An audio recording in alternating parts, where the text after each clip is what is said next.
Hello everybody, అందరికీ నమస్కారం. ఇప్పటి నుంచి మనం చేసే ఈ హెల్త్ సిరీస్ మీకు చాలా ఇన్ఫర్మేటివ్గా ఉంటాయి అండ్ చాలా హెల్ప్ఫుల్గా కూడా ఉంటాయి. If you follow each and every point of what we talk in the interview, because మీ అందరికీ ఉపయోగపడే సబ్జెక్ట్స్ గురించే మాట్లాడదాం. ఇన్ఫర్మేటివ్గా చాలా చాలా చాలా ఎడ్యుకేటివ్గా ఈ వీడియోస్ చేయాలి, అందరికీ ఉపయోగపడాలి అనే ఒక ఉద్దేశంతో స్టార్ట్ చేస్తున్నటువంటి ఈ సిరీస్లో నేను మీ అందరికీ ఇంట్రడ్యూస్ చేయబోతున్న డాక్టరు మరీ ముఖ్యంగా మా విజయవాడ వాళ్ళందరికీ చాలా అంటే చాలా చాలా చాలా బాగా తెలుసు. ఇన్ఫ్యాక్ట్ హీఈస్ నోన్ 2 తెలుగు రాష్ట్రాలలో దేశవ్యాప్తంగా తెలిసినప్పటికీ కూడా కొంచెం మా విజయవాడ ఆయన అని చెప్పి ఆ ప్రౌడ్ మూమెంట్ మాకుంటూ ఉంటుంది కదా, మాకు అనిపిస్తుంది కదా. So we will take the pride.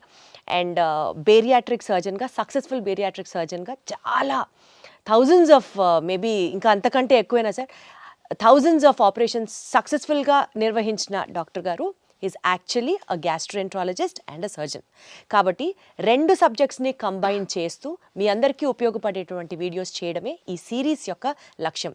So without any delay, let me take the privilege in introducing to you all the celebrity doctor అనే చెప్పాలి, ఎందుకంటే ఆయన వీడియోస్ కూడా యూట్యూబ్లో ఫాలో అయ్యే వాళ్ళు బోలెడు మంది ఉంటారు. So he is none other than Ravikanth Kongara garu. Sir నమస్తే. నమస్తే అండి. ఎలా ఉన్నారు సార్? అంతా ఫైన్. ఎప్పుడు అలానే ఉంటారు సార్? ఎలా అలా how do you maintain that? అట్లా ఏం లేదండి, దానికి మెయింటైన్ చేయడానికి డిసిప్లిన్. మనకి మార్నింగ్ 8 కల్లా నాది సర్జరీ స్టార్ట్ అయిపోతాయి, 10-11 కల్లా ఓపీ స్టార్ట్ అవుతుంది. ఇంకా డైలీ రొటీన్ అదే. ఈవినింగ్ 5:30-6 వరకు వర్క్ జరుగుతుంది. ఇంకా తర్వాత 1 గంట 2 గంటలు జిమ్ చేసి మళ్ళీ రొటీన్ అదే ఎవ్రీడే. బేసికల్గా సిల్వర్ స్క్రీన్ మీద నాగార్జున గారు మారరు, ఇక్కడ బయట మీరు మారరు, ఎప్పుడు అలానే ఉంటారు, ఎప్పుడు చూసినా అలాగే ఉంటారు. మనం అందరికీ ట్రీట్ చేసే పేషెంట్సే ఒబీస్ పేషెంట్స్. వాళ్ళకి మనం ఇలా చేయండి అలా చేయండి అని చెప్పేటప్పుడు ముందు మనం హెల్తీగా లేమనుకోండి, we are not fit to preach them ఇలా చేయండి అలా చేయండి అని. ఫస్ట్ ఆఫ్ ఆల్ మన డిసిప్లిన్ మనం చూసుకుంటే వాళ్ళకి ఏదన్నా సలహా ఇవ్వచ్చు. Got it sir. సార్ యాక్చువల్గా ఎప్పుడో నుంచో మిమ్మల్ని అడగాలనుకుంటున్నాను. బేరియాట్రిక్ సర్జన్గా మీరు చాలా సక్సెస్ఫుల్గా చాలా బాగా ప్రమోట్ చేశారు and people all know you that way. కాకపోతే యువర్ యాక్చువల్ క్వాలిఫికేషన్ బీయింగ్ మీరు ఒక గ్యాస్ట్రోఎంట్రాలజిస్ట్ అండ్ సర్జన్. ఎప్పుడైతే మీరు యూట్యూబ్లో వీడియోస్ వీటి గురించి కూడా మాట్లాడడం స్టార్ట్ చేశారో అప్పుడు మా అందరికీ అర్థమైంది, ఓహో యూ ఆల్సో ట్రీట్ దిస్ అన్నది. ఎలా అట్లాగా from gastroenterology to bariatrics, how did it all happen? యాక్చువల్గా అండి, ఎంబీబీఎస్ తర్వాత 3 years సర్జరీ అండి, అది పోస్ట్ గ్రాడ్యుయేషన్. దాని తర్వాత super speciality 3 years gastroenterology, surgical gastro అనమాట. అది నిమ్స్లో చేయటం జరిగింది. నేను ఎంబీబీఎస్ తర్వాత ఎంబీబీఎస్ వరంగల్ కాకతీయ మెడికల్ కాలేజ్లో చేశాను. తర్వాత ఎంఎస్ జనరల్ సర్జరీ వచ్చేసి సర్జరీ మెయిన్స్ అన్ని రకాల సర్జరీస్కి ట్రైనింగ్ ఉంటుంది, అది ఉస్మానియా మెడికల్ కాలేజ్ హైదరాబాద్లో చేశాను. తర్వాత నిమ్స్లో గ్యాస్ట్రో చేశాను. సో నేను ప్రాక్టీస్ స్టార్ట్ చేసినప్పుడు నిమ్స్లో 2011లో నాది అయిపోయిన వెంటనే నెక్స్ట్ మంత్ ఇక్కడికి వచ్చి స్టార్ట్ చేశాను. ఎందుకంటే మా రిలేషన్, మా బ్రదర్ సిస్టర్ ఇటువైపు సెటిల్ అయినారు కదా, వాళ్ళ అందరం కలిసి ఉండొచ్చని ఇక్కడికి వచ్చాను. ఇక్కడికి వచ్చిన తర్వాత ఆల్రెడీ ఒక 10 మంది పైన గ్యాస్ట్రోఎంట్రాలజిస్టులు ఉన్నారు, సర్జన్స్ ఉన్నారు. సో ఒకప్పుడు ఇప్పుడు నేను కొత్తగా వస్తే నా దగ్గరికి ఎవరినైనా పేషెంట్ నమ్మి ఎలా పంపిస్తారు?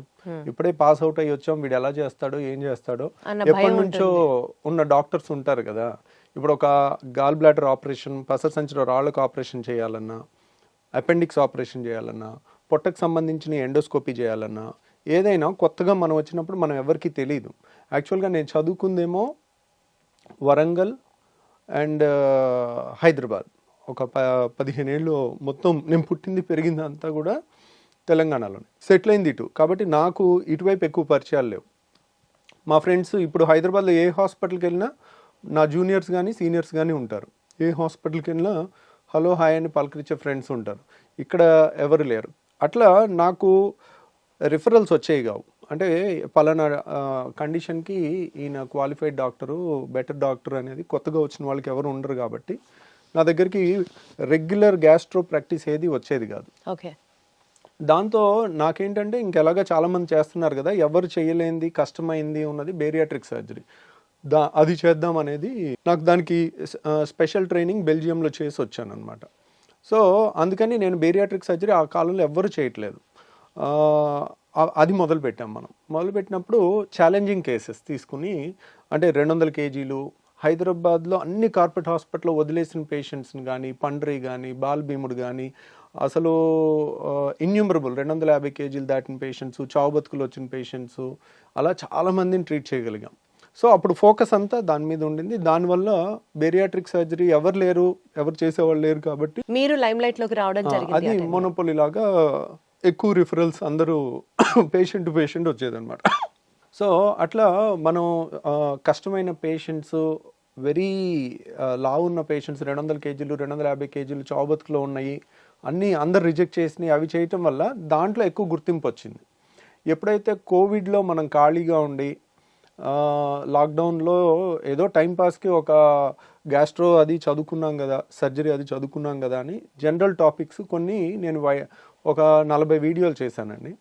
చేసిన తర్వాత అవి బాగా వైరల్ అయ్యి ఎక్కువ మంది, అంటే మనం ఇవన్నీ చేస్తున్నారు గ్యాస్ట్రోఎంట్రాలజిస్ట్, గ్యాస్ట్రో ప్రాక్టీస్ అని అందరికీ తెలవటం వల్ల ఒకళ్ళ నుంచి ఒకళ్ళు పేషెంట్స్ రావటం జరిగింది. ఇప్పుడు ఏంటంటే మనకి బేరియాట్రిక్ సగం ఉంటున్నారు. గ్యాస్ట్రో అనేది ఏంటంటే అదొక సముద్రం లాగా చాలా రకాల కంప్లైంట్స్ ఉంటాయి. అంటే గ్యాస్ ట్రబుల్ కానించి, గ్యాస్ ట్రబుల్ అంటేనే అదొక మహాసముద్రం లాగా ఉంటుంది. దాంట్లో చాలా రకాల కంప్లైంట్స్ ఉంటాయి.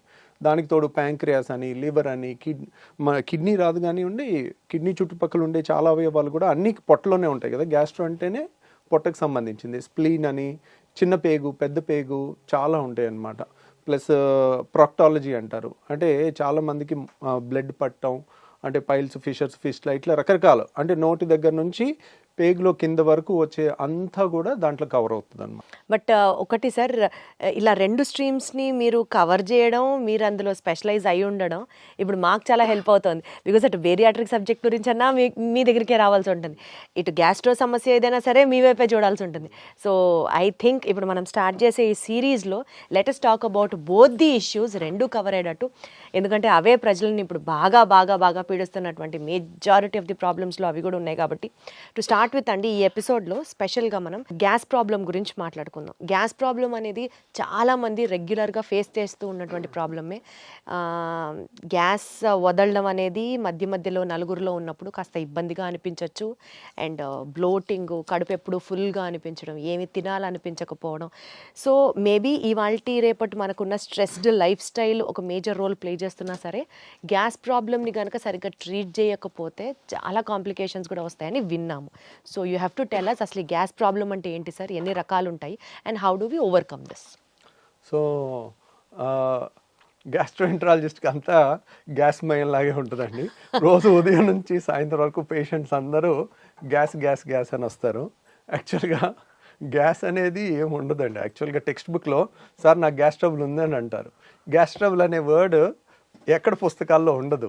There is no term, no disease like gas trouble. Okay, gas trouble అంటే ఒక్కొక్కరికి ఒక్కొక్కటి. ఇప్పుడు కొంతమందికి తేపులు ఎక్కువ వస్తే దాన్ని గ్యాస్ ట్రబుల్ అంటారు. కొంతమంది పట్టుభ్రమంగా ఉంటే గ్యాస్ ట్రబుల్ అంటారు. కొంతమందికి గ్యాస్ కింద నుంచి ఎక్కువ వస్తే దాన్ని గ్యాస్ ట్రబుల్ అనుకుంటారు. కొంతమంది కడుపు నొప్పి వస్తే గ్యాస్ అనుకుంటారు. కొంతమంది ఛాతీలో మంటలాగా ఉంటే గ్యాస్ ట్రబుల్ అనుకుంటారు. రకరకాలుగా. సో కొంతమందికి ఊరికే విరోచనాలు, ఇర్రెగ్యులర్గా బౌల్ మూమెంట్స్ వస్తే ఏదో గ్యాస్ ఉందని అంటుంటారు. బ్లోటింగ్ అంటారు, ఉబ్బరం అంటారు, ఇట్లా రకరకాల. ఇది పలానా ఒక జబ్బు కింద కాదని, it's a non specific patient తయారు చేసిన జబ్బు అనమాట. దాన్ని వాళ్ళు గ్యాస్ అంటే వాళ్ళు చెప్పే కంప్లైంట్స్ అన్నీ నిశితంగా పరిశీలించి, ఓహో వీళ్ళకి ఈ ప్రాబ్లం ఉంది, ఓకే వీళ్ళకి గాల్ బ్లాడర్లో రాయి ఉన్నా కానీ గ్యాస్ ట్రబుల్ లాగా వస్తుంది. అంటే వాళ్ళు ఏంటంటే నూనె వస్తువులు తినలేరు. నూనె వస్తువులు తినగానే కడుపులో ఇబ్బంది అవుతుంది. అన్నం తిన్న తర్వాత కానీ, నూనె వస్తువులు తిన్నప్పుడు కానీ, నూనె వస్తువులు లేకపోతే అట్లా. ఈ కంప్లైంట్ ఉంటే ఒక్క గాల్ బ్లాడర్ దాంట్లోనే నూనె వస్తువులు తినలేనిది వస్తుంది, ఇంకా దేంట్లో రాదనమాట. అట్లా వాళ్ళు చెప్పే కంప్లైంట్లో మన క్లూస్ దొరుకుతూ ఉంటాయి. ఇప్పుడు కడుపులో మధ్యలో నొప్పి వచ్చి వీపులోకి పాకుతుంది అనుకోండి, అది ప్యాంక్రియాస్ నొప్పి. ప్యాంక్రియాస్ నొప్పి ఒక్కటే వీపులోకి పాకుతుంది. పసర సంచిది ఎప్పుడు రైట్ సైడ్ వస్తుంది, రైట్ సైడ్ వచ్చి కుడి భుజానికి వెళ్తుంది అనమాట. సో ఇంకా ఎసిడిటీ ప్రాబ్లం, రిఫ్లెక్స్ అనుకోండి, బొడ్డు పైన వచ్చి ఎడమ వైపు ఛాతీలో వస్తుంది, అది హార్ట్ బర్న్ అంటారు. కడుపు మంట అంటారు, కొంతమంది కడుపు మంట అంటారు. కొంతమంది ఎక్కువ అసూయ, ఒకప్పుడు అంటారు కదండి, ఎక్కువ అసూయ జలసి ఉండి వాళ్ళు ఎక్కువ ఆలోచించి వాళ్ళ బాడీలో ఎక్కువ యాసిడ్ తయారయ్యి, యాసిడ్ వల్ల అల్సర్స్ ఫామ్ అవుతాయి అన్నమాట. అల్సర్స్ ఫామ్ అయ్యి దాన్ని ఎసిడిటీ అంటారు. ఆ యాసిడ్ ఎక్కువ ఉన్న వాళ్ళకి అన్నవాహిక అనేది మనకి గొంతు నుంచి పొట్టలోకి వెళ్ళే ఇసోఫేగస్ని అన్నవాహిక అంటారు. అది ఛాతీలో ఉంటుంది అనమాట. అది కొంచెం లెఫ్ట్ సైడ్ ఉంటుంది, హార్ట్ వెనకాల నుంచి వెళ్తుంది. కాబట్టి వాళ్ళందరికీ హార్ట్ బర్న్ లాగా వచ్చి గుండె నొప్పి ఏమో చచ్చిపోతామేమో అన్న భయంతో వస్తారు వాళ్ళు, పరుగులు తీసుకుంటూ వస్తారు. సో కాకపోతే మనకు అక్కడ రకరకాలు, ఇది ఎసిడిటీయా, రిఫ్లక్స్ డిసీజా. పొట్టలో యాసిడ్ ఉంటే ఏం ప్రాబ్లం లేదు, అది ఛాతీలోకి ఎక్కువ వస్తే కనుక రిఫ్లక్స్ అంటారు. ఆ రిఫ్లక్స్ డిసీజా, గాల్ బ్లాడర్ ప్రాబ్లమా, ప్యాంక్రియాస్ ప్రాబ్లమా, లేదంటే చిన్న పేగు పెద్ద పేగు ప్రాబ్లమా, లేకపోతే ఇన్ఫ్లమేటరీ బౌల్ డిసీజ్ అని పేగుల్లో జబ్బులు ఉంటాయి ఇవా. ఇట్లా మనం ఈ గ్రూప్ ఆఫ్ చాలా రకాల జబ్బుల నుంచి వచ్చే కంప్లైంట్, అన్ని ఏ జబ్బు అనేది తెలియదు పేషెంట్కి. పేషెంట్ నాకు గ్యాస్ అని వస్తారు, అది మనం ఒక డాక్టర్ డీకోడ్ చేయాల్సిందనమాట. అది సో బేసికల్గా ఎక్కడ పెయిన్ చెప్తున్నారు అని చెప్పి ఆ పెయిన్ నుంచి ఇది ఏ నొప్పి అన్నది మీకు అర్థమవుతుంది కదా సార్, వాళ్ళు చెప్పేదాన్ని బట్టి ఏ నొప్పి ఇది అన్నది మీకు అర్థమవుతుంది. అంటే పేషెంట్తో మనం కీన్గా మాట్లాడితే కొంతవరకు వాళ్ళు చెప్పేదాన్ని బట్టి మనకు అందాజుగా ఐడియా వచ్చేస్తుందండి. యూజువల్గా ఎడం పక్క ఛాతీలో నొప్పి అని ఒక 25 ఏళ్ళ కుర్రోడు వచ్చాడు అనుకోండి, 20-25 ఇయర్స్లో హార్ట్ అటాక్ రాదు. దట్ ఈస్ అదే 65 ఏళ్ళ మనిషి వచ్చాడు అనుకోండి, మనం అనుమానంగా చూడాలి. సో గ్యాస్ ట్రబుల్ అయినప్పటికీ కూడా హార్ట్ ఏమో అని చూడాలి. సో ఎందుకంటే గ్యాస్ ట్రబుల్కి మనం ఎసిడిటీ కానీ రిఫ్లక్స్ కానీ ట్రీట్మెంట్ చేయకపోయినా ప్రాణం పోదు. కానీ అదే పేషెంట్కి హార్ట్ ప్రాబ్లం ఉండి, హార్ట్ ప్రాబ్లమ్ని మనం హార్ట్ అటాక్ అయ్యిండి దాన్ని హార్ట్ బర్న్, గ్యాస్ ట్రబుల్ అని అనుకుని మనం కరెక్ట్ టైంలో ట్రీట్మెంట్ ఇవ్వకపోతే వాళ్ళకి లైఫ్ కూడా రిస్క్ వచ్చే అవకాశం ఉంటుంది. సో అక్కడ సిచ్యువేషన్ బట్టి ఓవరాల్గా ఇప్పుడు ఇంట్లో లేడీస్ అన్నం ఉడికిందా లేదా ఒక మెతుకుతో ఎట్లా చేస్తారో, పేషెంట్ వచ్చి వాళ్ళు చెప్తుండే కొద్దీ మనకు అర్థమైపోతా ఉంటుంది, ఓహో వీళ్ళది ఇది, సో ఇది అయ్యి ఉండొచ్చు. కానీ కన్ఫర్మ్ చేసుకోవాలంటే ఈ టెస్ట్ చేయాలి, అవసరమైతే ఎండోస్కోపీ చేయాలి, సిటీ స్కాన్ చేయాలి, అల్ట్రాసౌండ్ స్కాన్ చేయాలి, ఎంఆర్ఐ స్కాన్ చేయాలి. ఓహో దీనికి ఈ స్కాన్ అయితే బాగా పనిచేస్తుంది అట్లా. సార్ ఇప్పుడు ఏ నొప్పి అయినా సరే అది గ్యాస్ అని పేషెంట్ ఏదైతే చెప్తారో మీ దగ్గరికి వచ్చినప్పుడు దానికి మేజర్గా మనం చూడాల్సినటువంటి కారణాలు ఏంటి? ఇప్పుడు ఒకప్పుడు మా చిన్నప్పుడు ఇంత మరి అవేర్నెస్ లేకపోవటం వలన అప్పుడు కూడా ఉన్నదో మనకు తెలియదు, కానీ ఇప్పుడైతే చాలా ఎక్కువ పేషెంట్స్ అయితే ఉంటున్నారండి. దానికి కారణం ఏంటంటే ఒకప్పుడు ఉన్న ఫుడ్ హ్యాబిట్స్, ఇప్పుడున్న ఫుడ్ హ్యాబిట్స్, ఇప్పుడు అంతా జంక్ ఫుడ్, బయట ఫుడ్. ఒకప్పుడు మనకి ఇంట్లో ఏది వండితే అదే తినేవాళ్ళం, ఇప్పుడు బయట ఫుడ్స్ చాలా చాలా చాలా ఎక్కువైపోయినాయి. ఇప్పుడు మన ఇంట్లో కూడా 2-3 పిల్లలు ఉంటే ఒక్కొక్కళ్ళు ఒక్కొక్క రెస్టారెంట్ని ఒక్కొక్క ఐటమ్ ఆర్డర్ పెట్టే పరిస్థితి ఉంది. ప్రతి ఇంట్లో కూడా ఇది ఉంది, ఇది ఎవరు ఇల్లు ఎక్సెప్షన్లా లేదు. తర్వాత డే బై డే అగ్రికల్చర్లో కూడా ప్రాఫిట్ ఓరియంటెడ్గా మనకి ఏమేమి పెస్టిసైడ్స్ కొడుతున్నారు, ఎంత మోతాదులో కొడుతున్నారు, దాని రెగ్యులేషన్ అనేది అంత ప్రాపర్గా లేదు. దానివల్ల వస్తుందా, దీనివల్ల వస్తుందా, ఇవన్నీ కూడా మోస్ట్ లైక్లీ ఇవన్నీ కారణాలు అయి ఉండొచ్చు. ఈ కారణాన్ని క్లియర్ కట్గా ఎస్టాబ్లిష్ చేయాలంటే చాలా పెద్ద రీసెర్చ్ చేయాలండి. అది గవర్నమెంట్ ఇనిషియేటివ్గా తీసుకుని పెద్ద స్టడీ, లక్షల మంది పేషెంట్ని స్టడీ చేయటం అనేది అంత ఈజీ కాదు. వాళ్ళు తీసుకున్న ప్రతి మోతాదులో ఏ పెస్టిసైడ్ ఎంత ఉంది అని టెస్ట్ చేయాలన్నా కానీ ఒక్కొక్క టెస్ట్కి మనకి 1000 ఖర్చు అవుతుంటుంది అనమాట. అవన్నీ ప్రూవ్ చేయాలంటే ఇట్స్ ఏ పబ్లిక్ ఇనిషియేటివ్. ప్రైవేట్గా ఒక డాక్టర్ కానీ ఒక ఇండివిజువల్ కానీ చేయగలిగింది కాదనమాట. ఇప్పుడు మన అమెరికాలో అయితే అలా నేషనల్ ఇన్స్టిట్యూట్ ఆఫ్ హెల్త్ అని ఉంటుంది, వాళ్ళు స్పాన్సర్ చేస్తారు, $1 మిలియన్ అట్లా రీసెర్చ్కి ఇస్తారు అనమాట. మన దగ్గర కూడా కొన్ని ఉన్నాయి, ICMR అని. అట్లా రీసెర్చ్ చేస్తే గానీ మనకి ఎందువల్ల అనేది ఈ గ్యాస్ ప్రాబ్లం వస్తుంది అన్నది తెలియదు. అంటే ఇదే కారణాలు, ఇదివరకు లేని ఇప్పుడు వచ్చినాయి కదండి. ఇప్పుడు ఇదివరకు ఇంత ఒబిసిటీ లేదు, ఇప్పుడు ఎందుకు వచ్చింది అంటే, ఇప్పుడు ఇదివరకు 2 వీలర్స్ ఎన్ని ఉన్నాయి, ఇప్పుడు ఎన్ని ఉన్నాయి. నా స్కూల్కి నేను నడుచుకుంటూ వెళ్ళేవాడిని, ఇప్పుడు మా పిల్లలు కార్లో దిగి కార్లో వెళ్తున్నారు. సో ఇప్పుడు ఎన్ని 2 వీలర్స్ ఉన్నాయి, అప్పుడు ఎన్ని లక్షలు ఉన్నాయి, ఇప్పుడు ఎన్ని కోట్లు ఉన్నాయి. రైట్. సో ఎన్ని లిఫ్ట్లు ఉన్నాయి, అప్పుడు మారుతున్న లైఫ్ స్టైల్ దీనికి మెయిన్ కారణం అన్నట్టుగా అర్థం చేసుకోవాలి మనం. అటు ఒబిసిటీకైనా, పెరుగుతున్న గ్యాస్ సమస్యలకైనా, పెరుగుతున్న క్యాన్సర్లకైనా కూడా మోస్ట్లీ మన పర్యావరణం మారటం కానీ అన్నీ కూడా కారణం అన్నమాట. సరే ఇప్పుడు ఈ గ్యాస్ ట్రబుల్కి అయితే మనం ఇట్లా జనరలైజ్డ్గా మాట్లాడుకుంటున్నాం. ప్రత్యేకంగా ఇందాక మీరు ఒక మాట అన్నారు, యాసిడ్ రిఫ్లెక్స్ అని. అంటే పొట్టలో ఉండాల్సిన యాసిడ్ పైకి తంతు ఉంటే అది యాసిడ్ రిఫ్లెక్స్ అని. అది కూడా ఎక్కువగా వింటున్నాం, అది కూడా ఒకలాంటి గ్యాస్ ప్రాబ్లమే అంటారా? దాని గురించి ఏమైనా డీటెయిల్గా మాట్లాడుకుందాం. అంటే చాలా మందికి అండి ఎసిడిటీ అంటే 2 రకాలు. ఒకటి పొట్టలో యాసిడ్ ఎక్కువ తయారవటం, టెన్షను, ఇర్రెగ్యులర్ ఫుడ్ హ్యాబిట్స్, ఆలోచన ఎక్కువ ఉండటం, సో పని ఒత్తిడి ఎక్కువ ఉండటం వల్ల బాడీలో యాసిడ్ ఎక్కువ తయారవుతుంది. ఎప్పుడైతే యాసిడ్ ఎక్కువ తయారవుతుందో మనకి కడుపులో మంట వస్తుంది, వాళ్ళకి బొడ్డు పై భాగంలో మంటలాగా వస్తుంది. సో ఆ మంట అనేది ఎప్పుడైతే పొట్టలో పై భాగంలో మంట వస్తుందో అది ఒక రకమైన ఎసిడిటీ. దానికి సింపుల్గా యాసిడ్ తగ్గించే యాంటాసిడ్ మందులు కానీ, కొత్తగా వచ్చిన పీపీఐస్ కానీ, అంటే ప్యాంటోప్రజోల్, రాబిప్రజోల్, ఒమిప్రజోల్, ఇసోమిప్రజోల్ అంటే రకరకాల ఏది వేసినా కానీ చాలా రిలీఫ్ వచ్చేస్తుంది. తర్వాత రెండోది ఏంటంటే మనకి డైలీ మన నోట్లో ఉమ్ము ఉంటుంది, దాని pH 7.4 ఉంటుంది. మన స్టమక్లో హైడ్రోక్లోరిక్ యాసిడ్ ఉంటుంది, అది కాన్సన్ట్రేటెడ్గానే ఉంటుంది. అంటే దాని pH వచ్చేసి 2 ఉంటుంది, <2, 1.5 to 2. అంటే వెరీ ఎసిడిక్ ఎన్వైర్న్మెంట్. ఎందుకు మన ఫుడ్ను అంతా డైజెస్ట్ చేయడానికి కానీ, అది ఆ యాసిడ్ ఎన్వైర్న్మెంట్ వచ్చిన క్రిముల్ని, అనవసరమైన క్రిముల్ని చంపడానికి కానీ అదొక ప్రొటెక్టివ్ మెకానిజం, డైజెషన్కి కానీ హెల్ప్ అవుతుంది అనమాట. సో ఈ యాసిడ్ అనేది పొట్టలో ఉండటం సహజ గుణం.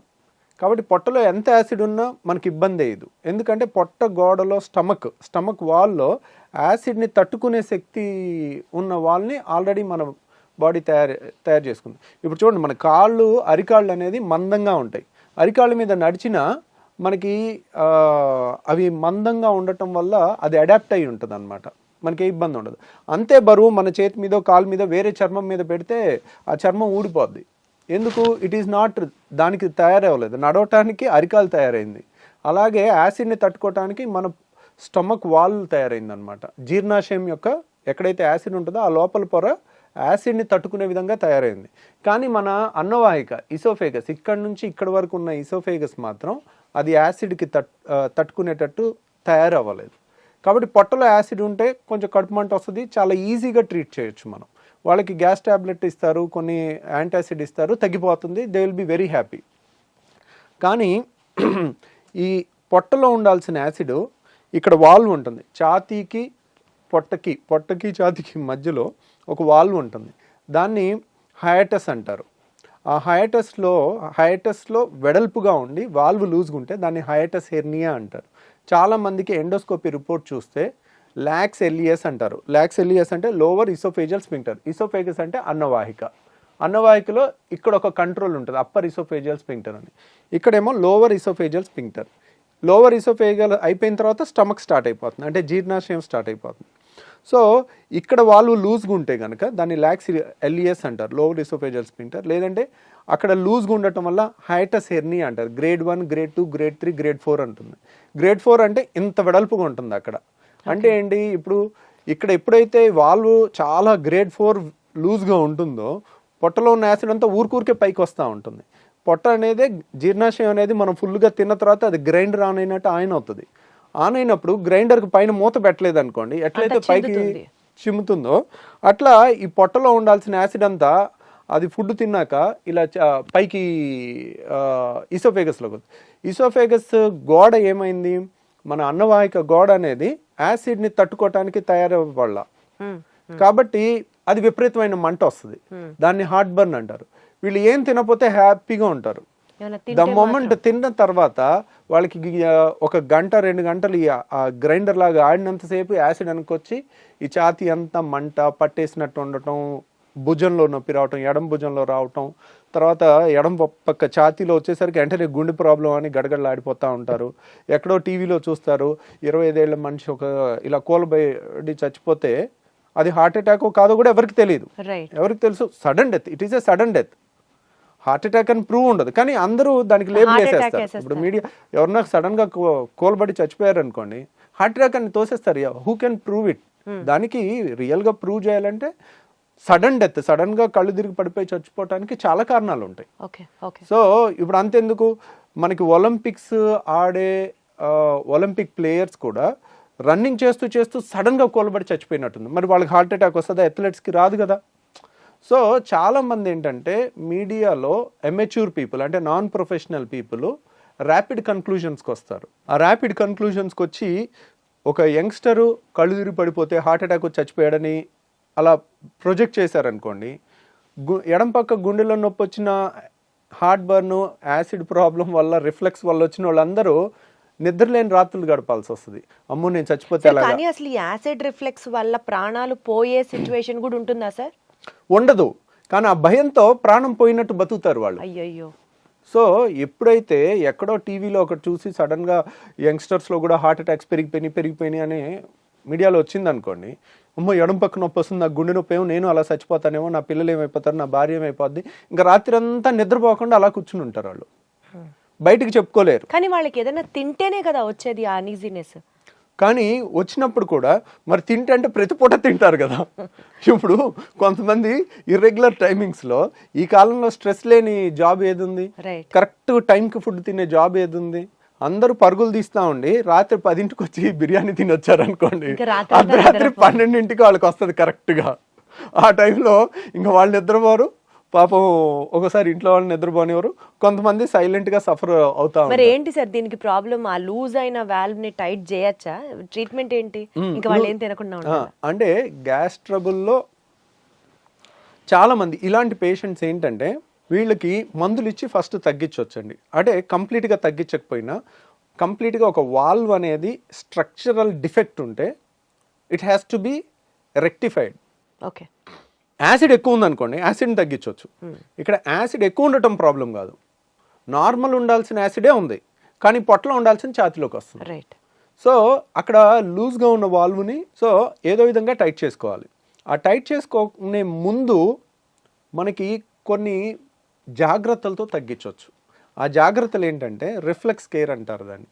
దాంట్లో ఏంటంటే ఒకేసారి కడుపు నిండా తినటం అనేది పెట్టుకోకూడదు. కడుపు నిండా తింటే ఏంటంటే ఈ ఛాతీలోకి ఎక్కువ వెనక్కి రావటం అనేది ఎక్కువ ఉంటుంది. ఇప్పుడు 4 ఇడ్లీలు 5 ఇడ్లీలు పడుతున్నాయి అనుకోండి, వాళ్ళు 2 మించి తినకూడదు. ఒకసారి కరెక్ట్గా గంటన్నర ఆగి మళ్ళీ 2 తీసుకోవాలి, మళ్ళీ గంటన్నర 2 గంటలు ఆగి మళ్ళీ 2 తీసుకోవాలి. ఇంకా దానికి నామోషి పడకూడదు, బాక్స్లో పెట్టేసుకోవాలి. ఎక్కడైనా ఒక 5 నిమిషాలు బ్రేక్ తీసుకోవాలి, పనిలో అయినా టక్ తినేసి అట్లా తెలివిగా చేసుకుంటే కనుక ఒకేసారి ఎక్కువ ఫుడ్ లేకపోతే ఎక్కువ వెనక్కి రాదు, ఎక్కువ యాసిడ్ తయారవదు, ఎక్కువ వెనక్కి వాళ్ళకి కూడా అంత అనీజీనెస్ ఉండదు అప్పుడు పాపం. ఉండదు. అది ఒకటి. తర్వాత చాలా మంది చేసేది ఏంటంటే చక్కగా 4 ఇడ్లీలో 5 ఇడ్లీలో లేదంటే 3-4 దోశలో తినేసి గ్లాసు నీళ్లు 2 గ్లాసు నీళ్లు తాగుతారు. తాగితే ఇంకా ఎక్కువ వెనక్కి వచ్చేస్తుంది. ఓకే. సో వీళ్ళు ఎప్పుడు కూడా నీళ్లు తిన్న తర్వాత తాగకూడదు, మనకి నీళ్లు తాగాలి. ఒక 4 గ్లాసులైనా ముందు తాగేసేయండి. నీళ్ళు ఎప్పటికప్పుడు దిగిపోతాయి, నీళ్ళ వల్ల యాసిడ్ ఎక్కువ తయారవదు, వెనక్కి వచ్చినా అంత ఇబ్బంది ఉండదు, అంత ఎక్కువ కూడా రాదు, ఎప్పటికప్పుడు తొందరగా వెళ్ళిపోద్ది నీళ్ళు అనేది. సో నీళ్ళంతా తాగేసిన తర్వాత ఒక 10 నిమిషాల తర్వాత అప్పుడు ఫుడ్ తిన్నారనుకోండి, ఫుడ్ తిన్నాక నీళ్ళు తాగలేదనుకోండి, వెనక్కి వచ్చేది తక్కువ ఉంటుంది అన్నమాట. స్టమక్ మొత్తం నిండిపోదు. అంటే ఫుడ్తో సగం నిండిపోయి సగంతో నీళ్ళతో ఉంటే ఆ గ్రైండర్ ఆన్ అవగానే సప్పని పైకి కొట్టేస్తుంది. సో ఇలా రిఫ్లెక్స్ కేర్ అని ప్లస్ యాసిడ్ తగ్గించే టాబ్లెట్స్ కొన్ని వేసుకుంటే కూడా చాలా రిలీఫ్ వస్తుంది వాళ్ళకి. ఓకే. సో ఇలా మందులతో 90% క్యూర్ చేయొచ్చు. వండర్ఫుల్. కానీ ఒక 10% మాత్రం ఇంకా తిరుగుతూనే ఉంటారు. ఒక డాక్టర్ దగ్గరికి వెళ్తారు, మందులు ఇస్తారు, తగ్గదు. ఇంకో డాక్టర్ దగ్గరికి వెళ్తారు, మందులు ఇస్తారు, తగ్గదు. అక్కడ స్ట్రక్చరల్ ప్రాబ్లమ్ని అలా 10% వాళ్ళకి మనం లేటెస్ట్గా ఒక టెస్ట్ వచ్చిందండి, దాన్ని 24 hour pH స్టడీ అంటారు. అంటే 24 గంటలు మనం హాస్పిటల్లో ఉంచి ఒక మెషిన్కి బెల్ట్ దగ్గర పెట్టేస్తాం. బెల్ట్ దగ్గర పెట్టేసి సన్న దారం లాంటిది ముక్కులోంచి స్టమక్ వరకు పంపిస్తే దాని మీద pH సెన్సార్స్ ఉంటాయి. అంటే ఇక్కడ ఎంత pH ఉంది, పొట్టలో ఎంత pH ఉంది అనేది 24 hours మనం టెస్ట్ చేయాలి. టెస్ట్ చేస్తే యాసిడ్ ఇక్కడ కూడా ఎక్కువ ఉందని వచ్చినప్పుడు pH ఇక్కడ 2 ఉంటుంది, ఇక్కడ 7 ఉండాలి. ఇక్కడ కూడా 2 ఉందనుకోండి, that indicates reflex disease, acid reflex disease. దాన్ని కన్ఫర్మ్ చేసుకున్న తర్వాత అది ఆ టెస్ట్ పాజిటివ్ వస్తే మాత్రం సర్జరీ చేసుకోవాలి. ఆ టెస్ట్ కొంచెం కాస్ట్ ఎక్కువ ఉంటుంది, 24 గంటలు హాస్పిటల్లో ఉండి చేసుకోవాలి. సో బట్ దాంట్లో కనుక మనకి పాజిటివ్ వచ్చిందంటే కనుక అప్పుడు we can consider reflex surgery. Anti reflex surgery అనేది మనం ఈ వాల్వ్ని టైటన్ చేసుకుంటే వెనక్కి రాకుండా ఉంటుందన్నమాట. ఓకే. ఓకే. సో ఆ సర్జరీ మన దగ్గర ఇక్కడ చేస్తున్నారా సార్? మనం కూడా పర్ఫామ్ చేస్తాం. ఈ యాంటీ రిఫ్లెక్స్ సర్జరీని నిస్సెన్స్ ఫండ్ అప్లికేషన్ అంటారు. దాని పేరు నిసెన్స్ అనే సైంటిస్ట్ పేరు పెట్టారనమాట. ఆ ఫండ్ అప్లికేషన్ అంటారు.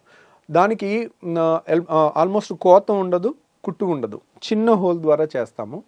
ఒక 20 minutes to 30 minutesలో అయిపోతుంది.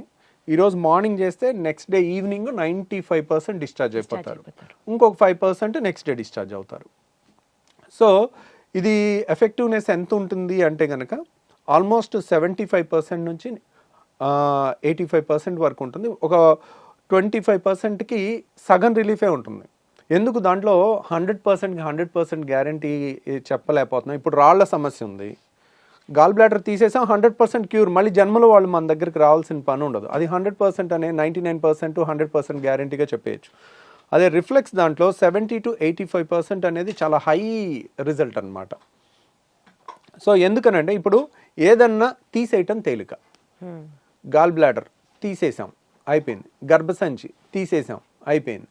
చెయ్యి నరికేసాం, నిమిషం పని. సో తీసేయటం తేలిక. మొండి చేయిని ఇలా తయారు చేయలేం. మనిషి ఇంకో 1000 జన్మలు ఎత్తినా కానీ, సైన్స్ ఎంత డెవలప్ అయినా కానీ మొండి చేయిని ఈ మూమెంట్ రాదు. రాయటం కానీ ఈ అద్భుతమైన క్రియేషన్ అనేది జరగదు. ఈ వాల్వ్ కూడా ఒక అద్భుతమైన క్రియేషన్. అది మనకి న్యాచురల్గానే పర్ఫెక్ట్గా ఉండాలి. దాన్ని మనం క్రియేట్ చేస్తున్నప్పుడు మనం ఒక గాడ్ క్రియేట్ చేసిన క్రియేషన్ అంత పర్ఫెక్షన్గా ఎప్పటికీ చేయలేం. 80% క్రియేషన్ అనేది ఇంకా వరల్డ్స్ బెస్ట్ రిజల్ట్ అనమాట. ఆ మాత్రం రిజల్ట్ ఇవ్వటమే చాలా కష్టం. అందుకనే అంత రిజల్ట్ కూడా ఇవ్వలేక ఎవ్వరు ఈ సర్జరీస్ అసలు చెప్పరు. మీరు 10 మంది నా దగ్గరికి సర్జరీ కోసం వస్తారు, వాళ్ళు ఆల్రెడీ 10 మంది గ్యాస్ట్రోఎంట్రాలజిస్ట్ని చూసుంటారు. ఇంకెక్కడ దొరక్క బాధపడి పడి పడి తిరిగి చివరికి ఇక్కడన్నా ఏదన్నా దొరుకుద్దేమో అని వచ్చే వాళ్ళు ఉంటారు. అట్లా వచ్చి తగ్గిన వాళ్ళు చాలామంది ఉన్నారనమాట. మనం ఆల్మోస్ట్ ఇండియాలోనే హైయెస్ట్ సర్జరీస్ చేస్తాం. ఇదేంటంటే టెక్నికల్లీ ఛాలెంజింగ్ అనమాట. మనం కొంచెం ఈ టైట్ ఎక్కువ చేసామనుకోండి వాళ్ళకి ముద్ద దిగదు, పట్టేసుకున్నట్టు ఉంటుంది. మళ్ళీ తక్కువ చేసామనుకోండి వెనక్కి వస్తుంది. అది చాలా కరెక్ట్గా ముందు నుయ్యి వెనక్కి గొయ్యిలాగా ఉంటుంది అనమాట ఈ సర్జరీలో. సో అందువల్ల ఈ నిసన్స్ ఫండ్ అప్లికేషన్ అనేది అంత తొందరగా నేను కూడా చెప్పను. ప్లస్ చాలామందికి ఒక టెస్ట్ చేసుకోమని చెప్తాను, మీకు రిఫ్లెక్స్ ఉందా లేదా అని మీరు తెలుసుకోవటానికి. ఇప్పుడు సపోజ్ సార్ ఊరికే వెనక్కి వస్తుంది సార్, తిన్న తర్వాత ఇబ్బంది అవుతుంది సార్, ఛాతి మండుతుంది, గొంతులోకి వస్తుంది, తేపులు వస్తుంది, మెతుకులు వస్తున్నాయి. ఊరికే కొంతమందికి ఏంటంటే రాత్రి 10ంటికి తిని పడుకుంటారు, పడుకున్న తర్వాత వెంటనే నిద్రపోతారు, పేగులు కదులుతూ ఉంటాయి, కదులుతున్నప్పుడు ఈ వాల్వ్ లూజ్గా ఉంటుంది. అది ఒక్కసారి ఇలా గ్రైండర్ లాగా మధ్యలో ఒక్కసారి ఆన్ అయినప్పుడు టక్కున బుడుకుమని గొంతులోకి వచ్చేస్తాయి, వాటర్ వచ్చేస్తాయి. వాళ్ళు నిద్రపోయి ఉంటారు. మనిషి సోయిలో ఉంటే వెంటనే ఆ వాటర్ని మళ్ళీ మింగేయటమో ఊసేయటమో చేస్తారు. ఇంతే వస్తుంది, కొద్దిగా ఒక గుక్కంతా వస్తుంది. వాళ్ళు నిద్రపోయి ఉండేసరికి అది పొలమారుద్ది, దగ్గిలేస్తారు నిద్రలో పొలమారి. సో ఇది ఒక లక్షణం అనమాట రిఫ్లెక్స్కి.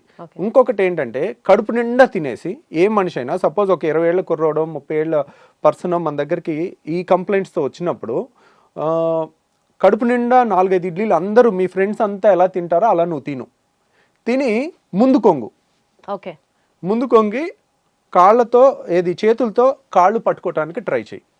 అప్పుడు ఏమవుతుంది, నువ్వు ఎప్పుడైతే ముందు కొంగుతావో ఈ ప్రెషర్ పెరుగుతుంది. మనం ఇలా ముందు కొంగగానే పొట్టని స్క్వీజ్ చేస్తాం, పొట్టలో ప్రెషర్ పెరుగుతుంది. ఈ వాల్వ్ లూజ్ ఉందనుకోండి వాళ్ళు ఆపలేరు, టక్కున గొంతులోకి వచ్చేస్తుంది. సో ఈ టెస్ట్ అనేది ఎక్కడ పుస్తకాల్లో లేదండి, ఇది ప్రాక్టికల్ అండ్ కామన్ సెన్స్. ఈ టెస్ట్ అనేది మోస్ట్ వాల్యుబుల్ థింగ్. ఎందుకంటే 10 మంది చేస్తుంది మీ ఫ్రెండ్స్, మీరు చేయలేకపోయారంటే దాని అర్థం ఏంటి? ఇక్కడ రిఫ్లెక్స్ ఉంది, వాళ్ళు తేడా ఉంది, దాన్ని సరి చేసుకోవాలి. సో బేసికల్గా లైఫ్ స్టైల్తో మీరు చెప్పినటువంటి తక్కువ మోతాదులో తినడం, గ్యాప్లు ఇచ్చుకుంటూ తినడం, ఇలా చేసుకుంటూ టాబ్లెట్స్ కొన్ని మీరు సజెస్ట్ చేసిన వాడడం ఒక పద్ధతి. అండ్ ఇంకా కాంట్ బట్ అనుకున్నప్పుడు there is also surgery option which is only 80 to 85% accurate. దీన్ని మనం ఇంకా కంప్లీట్గా ప్రివెంట్ చేయడం అన్నది ఇంకా మన చేతిలో లేదు కదా సార్, బికాజ్ అది స్ట్రక్చరల్గా వచ్చినటువంటి చేంజ్ కాబట్టి. సో దాన్ని మనం ప్రివెంట్ చేయలేము. The best thing they can do is మీలాంటి ఒక బెస్ట్ గ్యాస్ట్రోఎంట్రాలజిస్ట్ని సజెస్ట్ చేయడమే, కలవడమే, మీతో మాట్లాడడమే. సో విన్నారు కదండి, గ్యాస్ ప్రాబ్లం అనేది మనం లైట్గా తీసుకోవడానికి ఏమాత్రం లేదు. ఈ రిఫ్లెక్స్ అనేది కనుక ఇందాక సార్ చెప్పినట్లుగా ఒక 2-3 టెస్టులు మనకి మనమే చేసుకోవచ్చు, హాస్పిటల్లో అడ్మిట్ అయ్యి చేసుకోవాల్సిన కాదు. ఇలాంటివి గమనించుకుంటూ ఎప్పటికప్పుడు మనకు ఆ రిఫ్లెక్స్ సమస్య ఉందా, మేబీ దీనివల్ల ఇంత ఇబ్బంది పడుతున్నామా అన్న ఒక మినిమం అండర్స్టాండింగ్తో డాక్టర్ని కలవడం చాలా చాలా చాలా అవసరం. Thank you so much sir. Thank you అండి.